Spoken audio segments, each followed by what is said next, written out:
Born into a broken family. My parents went their separate ways early on, each rebuilding a life of their own. My childhood passed in pieces, learning to stand on my own from a very young age. Perhaps because of that, as an adult, I have always valued the relationships I had, especially with my sister Emily, who is a few years older than me, and was once my only support during years of turmoil. Emily stepped into adulthood earlier than I did, stumbled more than I did. She became a mother before she was ready, then raised Lily on her own through a series of difficult days. I watched her play both father and mother, strong yet exhausted, so in my mind, there was always a simple thought: if I could help, then I should. When I married David and had a home stable enough to lean on, that thought became even clearer. My marriage was not loud, nor was it perfect, but it was solid enough for me to believe in lasting calm. David is a steady man, principled, and someone who values family. We have busy days, moments of disagreement, but we have never doubted each other's honesty. I believe that as long as we protected the core of what we had, no one could intrude on that life with baseless words. In my eyes, Lily was always a child who needed protection. She is smart, quick, and knows how to draw attention.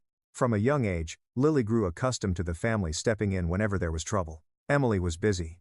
I was more financially comfortable. So gradually I became the one who carried the heavier load. From tuition and living expenses to costs, Lily never once asked whether she should accept. When Lily was accepted into college and moved to another city, I was the one who dotingly offered to pay for her student apartment. The decision came quickly, almost without thought. I remember telling Emily to let me handle it, to consider it my way of making up for the luck I had been given. No paperwork, no conditions, I simply transferred money every month, treating it as an obvious responsibility of an aunt. 2 years passed like that, quietly and steadily. I did not closely monitor Lily's life, nor did I question how she used the money. In my mind, a student needs space to grow, and trust is the most essential thing. Lily would occasionally call, talk about her studies and friends, and sometimes complain about pressure, and I always listened, rarely intervening. Emily never mentioned money in front of me. She only said thank you softly, as if what I was doing was simply how things were supposed to be. I did not expect recognition either, because within a family, I always believed help did not need to be measured. Some evenings, I would sit beside David and casually mention a few small stories about Lily, and he would simply nod, treating it as a natural part of our life together. At times, I also noticed in Lily a confidence that bordered on excess. She was used to having everything handled for her, used to the idea that all she had to do was speak up and someone would step in and take care of it. I once thought it was nothing more than the immaturity of youth, that time would eventually teach her the value of responsibility.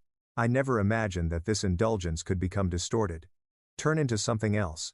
Something quiet and difficult to control. Looking back on that period, I understand that I placed too much trust in the natural goodwill of family relationships. I believed that kindness would always be received in the right way, that help given out of love would never be misunderstood. I let my guard down completely because it never crossed my mind that I might need to protect myself from my own family.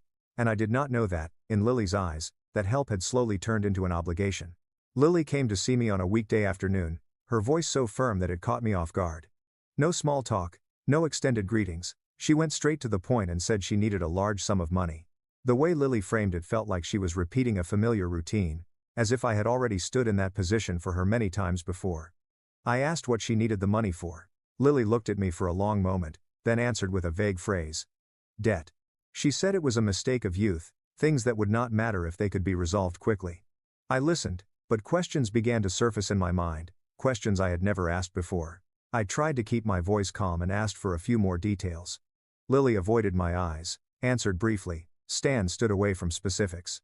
She said the sooner the money came, the easier everything would be. If it dragged on, it would only become more complicated. The way she spoke did not sound like a plea for help. It sounded like a request that had already been rehearsed. In that moment, I realized I was standing in front of a boundary. My previous help had always revolved around school, living expenses, and things that were clear and transparent. This time, I could not see an endpoint, nor could I see a responsibility attached to it. I told Lily that I could not give her the money without understanding exactly what was going on. Lily reacted immediately. She said I was making things complicated, that if I helped, no one would have to know. The way she emphasized the words, no one, sent a chill through me. I suddenly understood that the issue was not the money, but the secrecy. I told Lily that she needed to tell her mother the truth, that Emily had the right to know what her child was facing. I reminded Lily that being an adult was not just about receiving support. It was also about learning to take responsibility for one's own choices. That sentence left Lily silent. The silence was different from before. It was heavy, tense, as if she was weighing something else entirely. Not my advice. I saw disappointment in Lily's eyes, but alongside it was an emotion I had never seen from her: restrained irritation.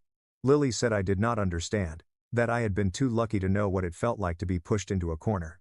She brought up how I had helped before without asking many questions, then asked why I was changing now. I did not answer right away, because I was asking myself the same thing. I told Lily that helping did not mean carrying all the consequences in someone else's place. I said that if I continued stepping in to fix everything, she would never learn how to face what she herself had caused. That made Lily jump to her feet, the chair scraping sharply across the room. She said I was betraying her, that I was used to being seen as the good one, and therefore afraid to do the hard thing. I realized then that Lily had not come to me for advice, but for the fastest escape, and when that escape was blocked, she turned cold. I kept my voice low and said I could not give her the money. I told her to call Emily, explain everything, and find a solution together. I said I would be there, just not in the way Lily expected. Those words seemed to fall into space. Lily looked at me for a long time. In her eyes, I saw disappointment harden into something more rigid. She nodded, said briefly that she understood, then turned away. There was no thank you, and no goodbye. When the door closed, I sat still for a long while. I was not sure whether I had done the right thing or the wrong one, but I knew I had touched a boundary I had always avoided before. I thought about Emily, about how she would react when she learned the truth, and about Lily, who had grown used to having everything arranged in advance. I told myself the discomfort would pass, that Lily needed time to understand. I did not realize that, to Lily, that conversation was not a simple refusal, but a deep wound to her pride. When Lily left, she left behind a look I had never seen before: cold, defiant, and filled with things I could not yet predict. I did not let my conversation with Lily fade into silence. That very evening, I called Emily. I told her everything, from the money Lily asked for to the way she avoided details and reacted when I advised her to tell the truth. I did not add or remove anything, nor did I try to soften the nature of the situation, because I knew that if I kept shielding it, things would only go further. Emily was silent for a long time. I could hear her steady breathing on the other end of the line, then a heavy sigh. She asked what Lily had said, and I repeated it almost word for word. There was another pause. Longer this time. Long enough for me to picture her face. Surprised, confused, and hurt all at once. Emily said she had no idea this was happening. She blamed herself for being too busy, too trusting, for failing to notice the warning signs. Her voice trembled when she spoke about the debt, as if it were something she had never prepared herself to face.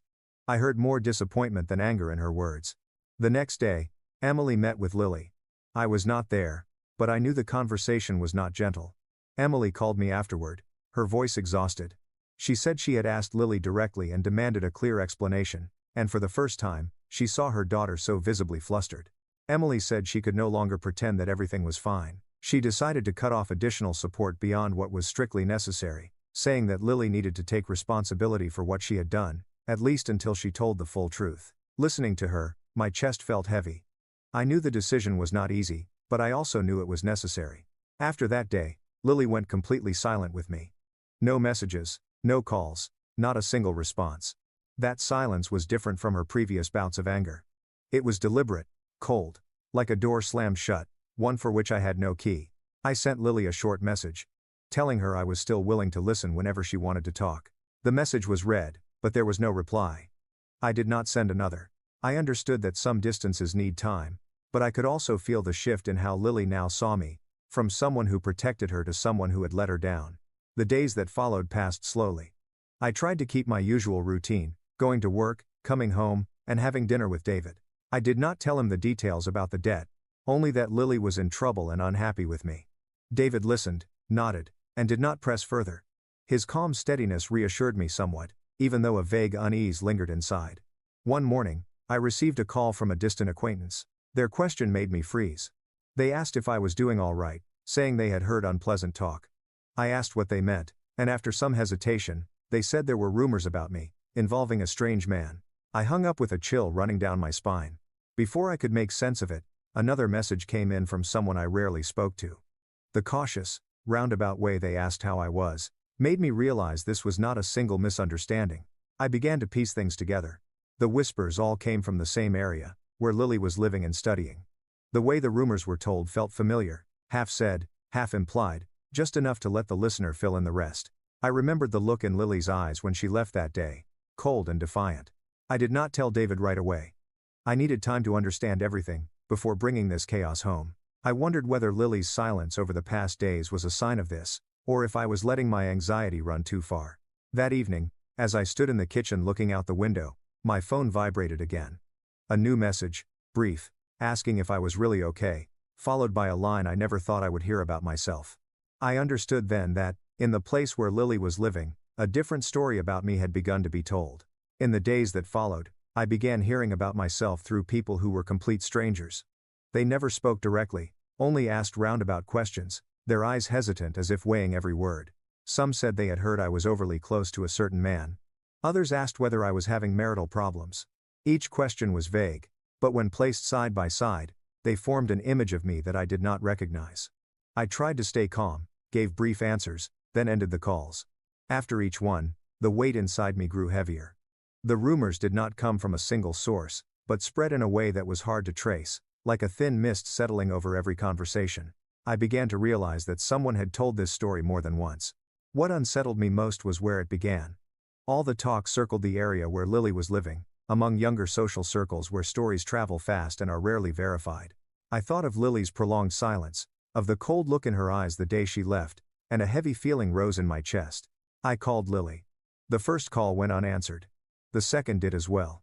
On the third attempt, Lily picked up, her voice casual, as if there had never been a fracture between us. I asked her directly, without detours, whether she had told people things about me that were not true. Lily was silent for a few seconds. The pause stretched long enough that I could hear my own heartbeat. When she spoke, her tone was flat. She said she had only shared her feelings with friends, that people understood things in their own way. She neither confirmed nor denied anything, leaving it all suspended in ambiguity. I asked Lily if she realized how far those words were spreading. Lily replied that she could not control what others chose to say. The way she avoided responsibility sent a chill through me. I understood then that this was not accidental, but a carefully calculated choice, vague enough to avoid being challenged, yet poisonous enough to cause harm. I told Lily that those words were directly affecting my life, my marriage. Lily gave a light laugh and said that if I had done nothing wrong, there was nothing to worry about.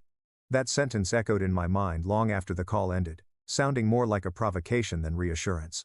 When I hung up, everything became clear.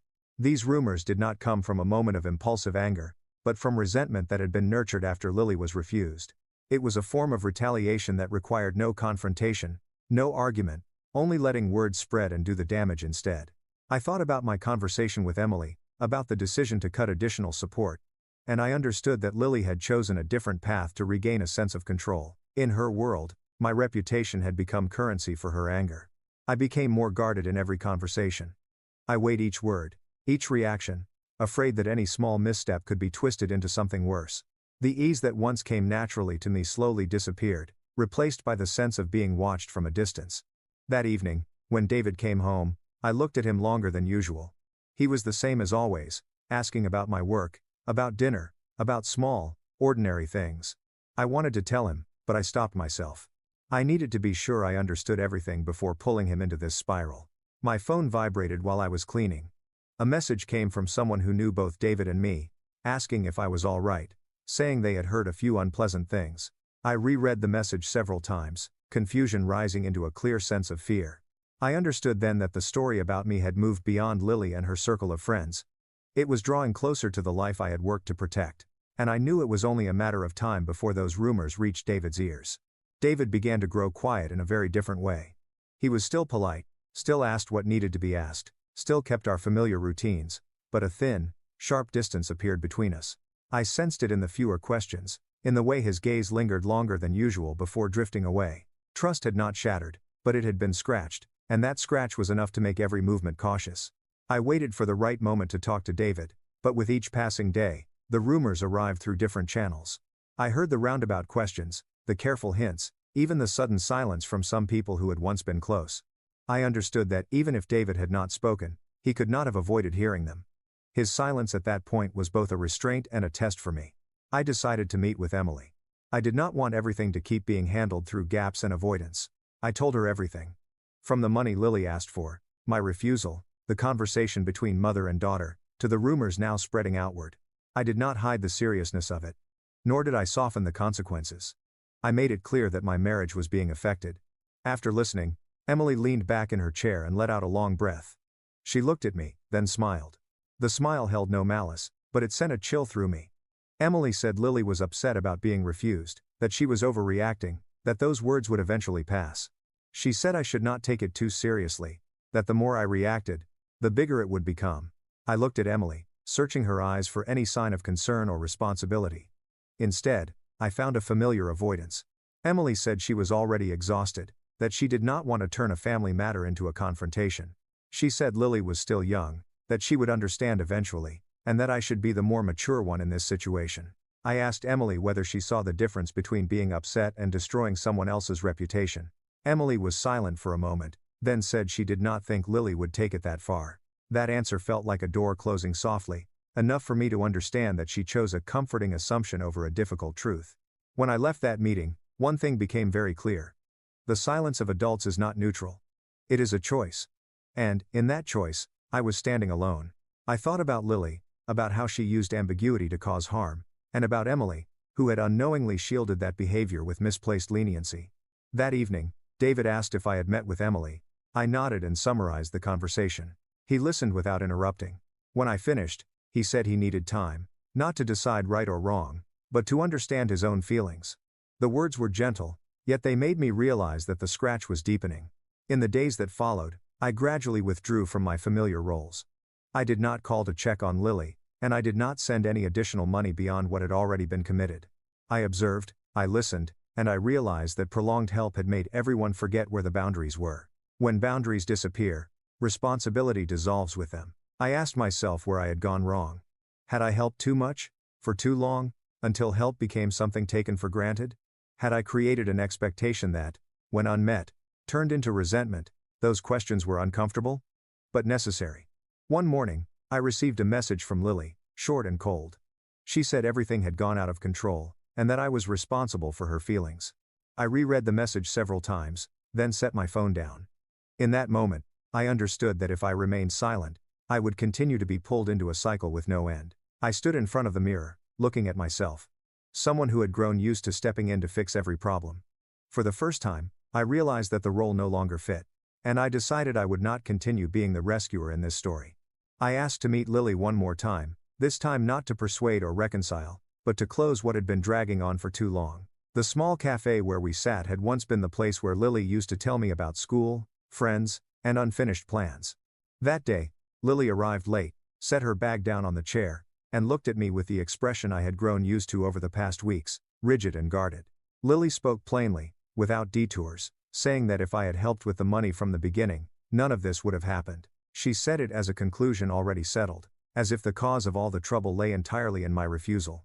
I listened and realized Lily was not looking for understanding, but for an admission of fault from me. I asked Lily if she truly believed that. Lily nodded and said she had believed I would always stand on her side, that I was different from the rest of the family. When I chose to speak to Emily, Lily felt I had betrayed her first, pushed her into a position of being criticized. In Lily's telling, spreading the rumors became an act of self-defense, a response to feeling abandoned. As I listened, one thing became clear to me.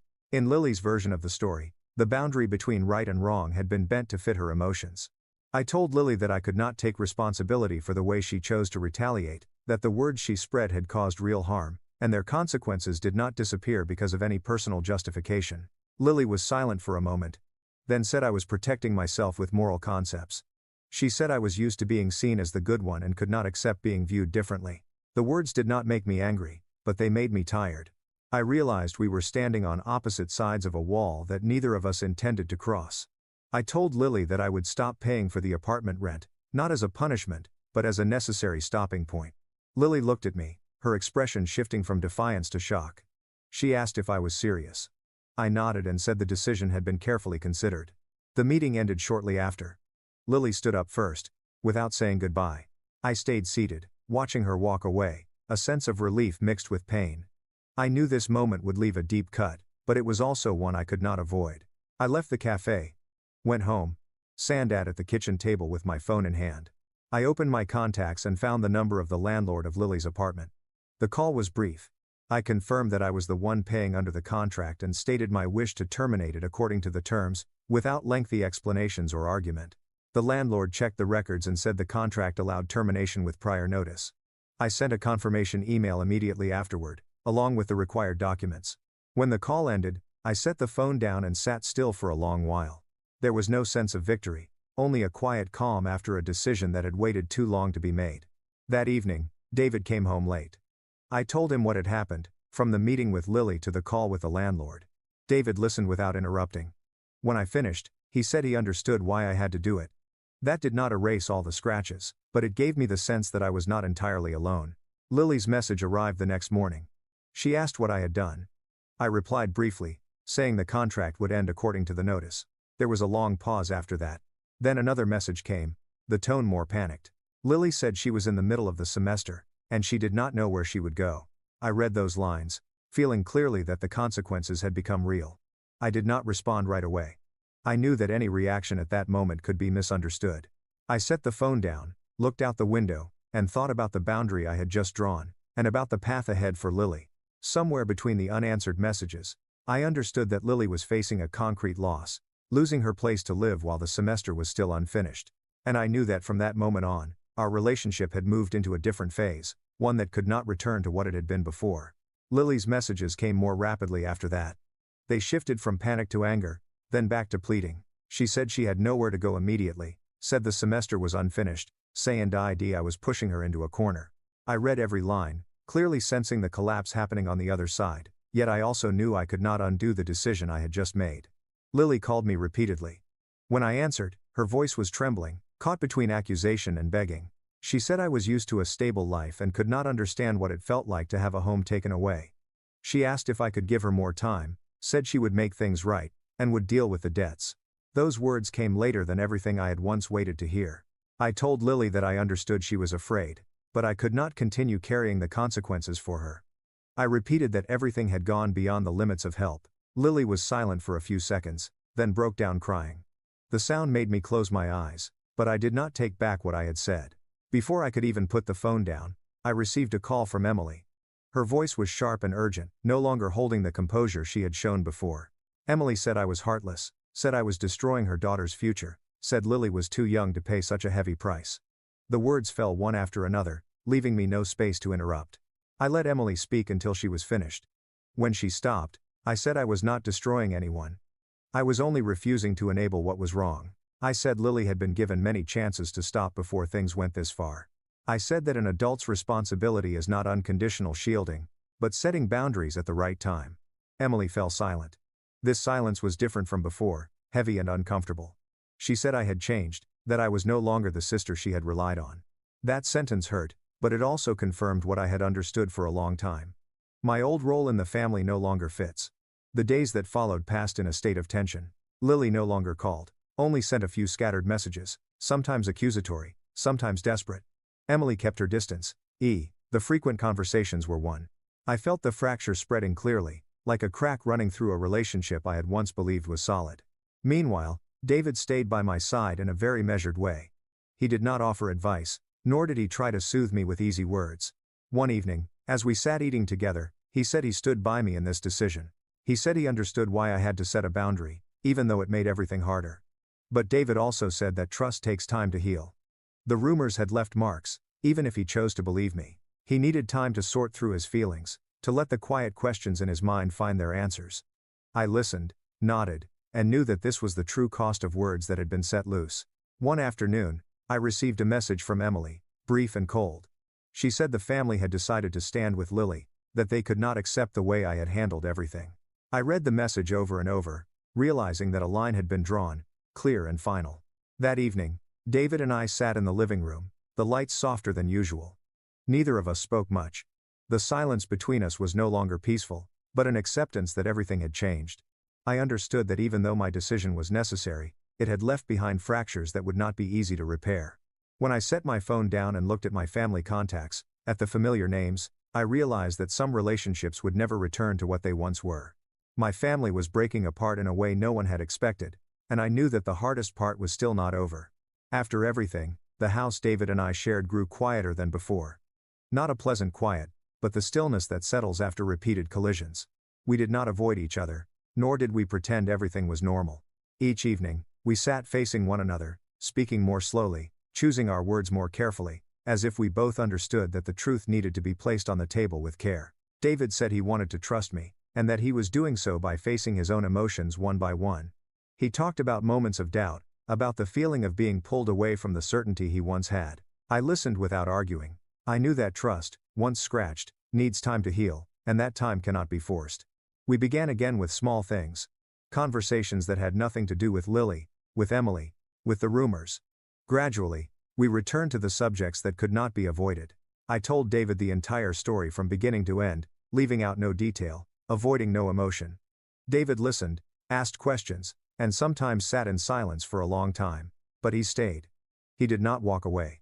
Meanwhile, Lily had to face a completely different reality. She moved out of the old apartment and found temporary housing with friends. Her messages became less frequent, and the tone changed. There were no longer sharp accusations, only brief questions about money, about how to manage. I responded when necessary, but kept my distance. I did not return to my old role, and Lily gradually understood that this would not change. Emily did not contact me for a long time. When she finally did, her words were short and cold, the former closeness gone. She said Lily was learning to manage on her own, that things were not easy, but there was no way back. I read that message with a feeling that was both relieved and sad. My family was no longer a place where everything was resolved through the quiet sacrifice of one person. I came to realize that a boundary is not a sharp line, but a process of acceptance. Accepting that help, when not paired with responsibility, becomes distorted. Accepting that family ties do not shield anyone from the consequences of their actions. And accepting that sometimes, stopping is the only way for everyone to have a chance to move forward in the right direction. Some nights, I asked myself whether I could have done things differently. Spoken more gently, waited longer, or chosen another moment. Those questions never disappeared completely. But I learned to live with them. I knew I had acted within the limits of honesty, and that was something I could keep for myself.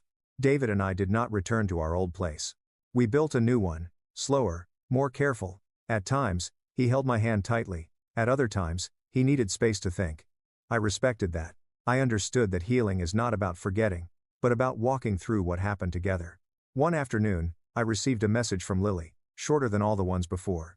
She said she had found a part-time job, said that paying off debt was harder than she had imagined.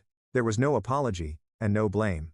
I read the message several times and realized that this was the first time Lily spoke about consequences in her own voice. I did not reply right away. I set the phone down and looked out the window, where the light was slowly fading. I understood that the boundary had been set, and that what remained now belonged to each person's choices. My family was no longer what it once was. But at least the truth had not been buried under the name of love. I have always believed that helping does not mean concealing, and that family ties are not an excuse to destroy someone else. That final boundary had been drawn, without noise or display, but clearly enough that no one could pretend not to see it. And just when I thought everything had settled, I realized there was still one unanswered question: whether these boundaries would be strong enough when tested again. If you are listening to this story and catch a glimpse of yourself in it, remember that setting boundaries does not make you a bad person. Sometimes, it is the only way to protect yourself and the relationships that remain. If you find this story worth reflecting on, follow the channel to hear more everyday stories, and share this one with anyone who might need a reminder about boundaries and responsibility.